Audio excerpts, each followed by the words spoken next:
इस वीडियो में दिखाए गए विवरण काल्पनिक हैं। किसी व्यक्ति के वास्तविक विवरण से कोई भी समानता, चाहे वह जीवित हो या मृत, पूरी तरह से संयोग है। दोस्तों आज हम सीखेंगे कि अपार आईडी कैसे जनरेट करें। उसके लिए सबसे पहले अपने यूडाइस प्लस के एसडीएमएस मॉड्यूल में जाएं, यानी स्टूडेंट डाटा मैनेजमेंट सिस्टम। ठीक है, ये एसडीएमएस वाला जो पोर्टल है उसमें जाएं आप।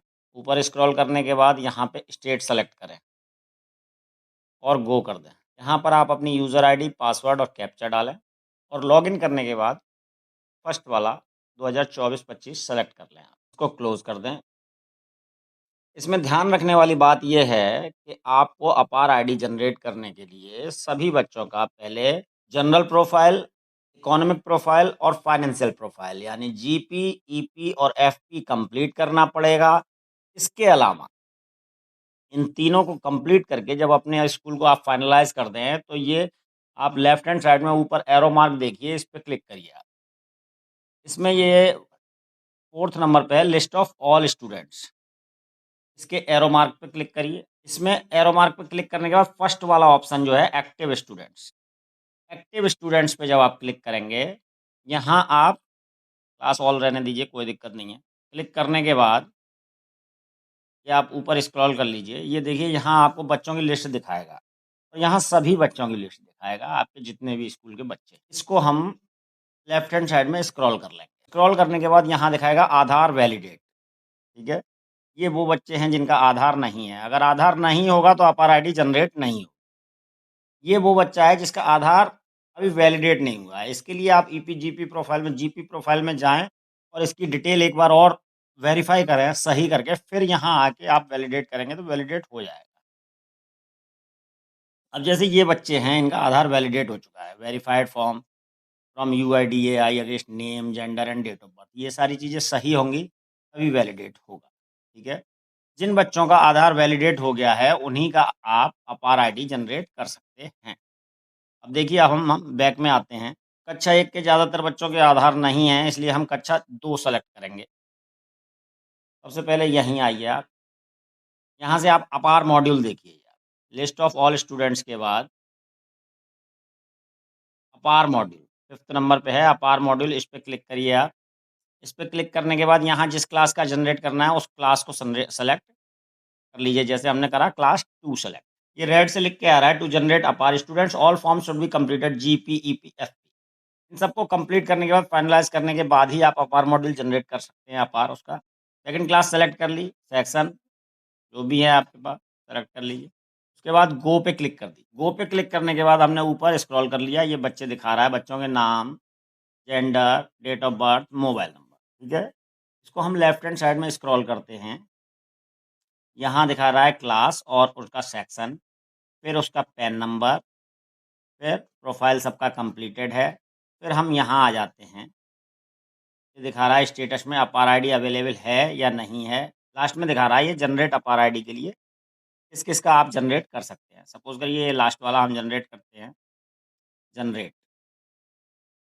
इसमें ये बच्चे की सारी डिटेल एक एक करके दिखा देगा। इसको ऊपर स्क्रॉल कर लीजिए आप। ऊपर स्क्रॉल करने के बाद ये देखिए नीचे लिख रहा है के दे रहा है कंसेंट फॉर्म। आपको जो कंसेंट फॉर्म भरवा के आपने कंसेंट लिया है वो यहाँ भी शो करना है। किससे लिया है आपने, मम्मी से या पापा से?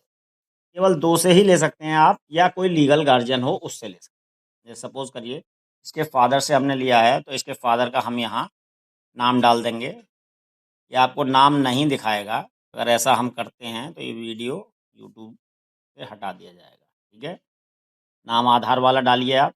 उसके बाद यहाँ फादर सेलेक्ट कर लीजिए, फादर है तो फादर, मदर है तो मदर, या लीगल गार्जियन, 3 ही के आधार आप ले सकते हैं। परमिशन, प्रूफ, इनमें से कोई भी एक आइडेंटिटी ले सकते हैं, चाहे वो आधार हो, पैन कार्ड हो, एपिक वोटर आईडी कार्ड हो, ड्राइविंग लाइसेंस हो, पासपोर्ट हो। ठीक है, हमने आधार लिया है, हम आधार पे क्लिक कर देते हैं।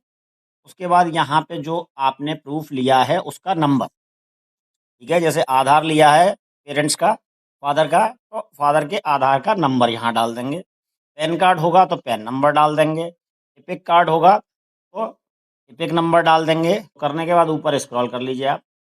प्लेस कहाँ पे कर रहे हैं आप, यहाँ पे अपने स्कूल का नाम डाल सकते हैं या सिटी का नाम डाल सकते हैं, जो भी आप चाहें। उसके बाद डेट, डेट आप कैलेंडर में से सेलेक्ट कर लीजिए जिस डेट में काम कर रहे हैं। या कंसेंट जिस स्टेट में लिया है कोई भी। उसके बाद यहाँ पे आप एक और कंसेंट फॉर्म आएगा हेडमास्टर ऑफ द स्कूल की तरफ से। आई हेडमास्टर का नाम as the head of the school और any authorised teacher staff hereby declare that the father mother legal guardian of this as mentioned above has given the consent for providing Aadhaar to create a PAR ID, opening of DigiLocker account and identity verification in UDIS Plus। और इसके बाद submit कर दी। Confirmation पूछेगा ये father के नाम के साथ, कंफर्म कर दीजिए। ये देखिए request for APAAR ID has been submitted successfully, APAAR ID will be generated within few hours. ठीक है, अभी अपार आईडी इसकी नहीं मिली है, नॉट अवेलेबल, उसके बाद मिल जाएगी। अब आप बैक करके दूसरे बच्चे का कर सकते हैं। अपार आईडी आने में कुछ समय लगता है, 2 घंटे 4 घंटे, 1 दिन 2 दिन भी लग सकता है। यहाँ पे आप बैक करके देखेंगे, ये देखिए हमने उस साइड में स्क्रॉल किया तो यहाँ से ये हट गया, यहाँ जनरेट जो नीचे ऑप्शन आ रहा था वो हट गया। और यहाँ देखिए स्टेटस में आपका रिक्वेस्टेड आ, यानी अपार आईडी के लिए हमने रिक्वेस्ट डाल रखी है। एक बच्चे की ये डाल रखी है, एक बच्चे की ये डाल रखी है, इस तरीके से। ठीक है, जब ये आ जाएगा अब हम आपको एक और वीडियो बना के बताएंगे कि कैसे करना है। आज के लिए बस इतना ही। Thank you, have a nice.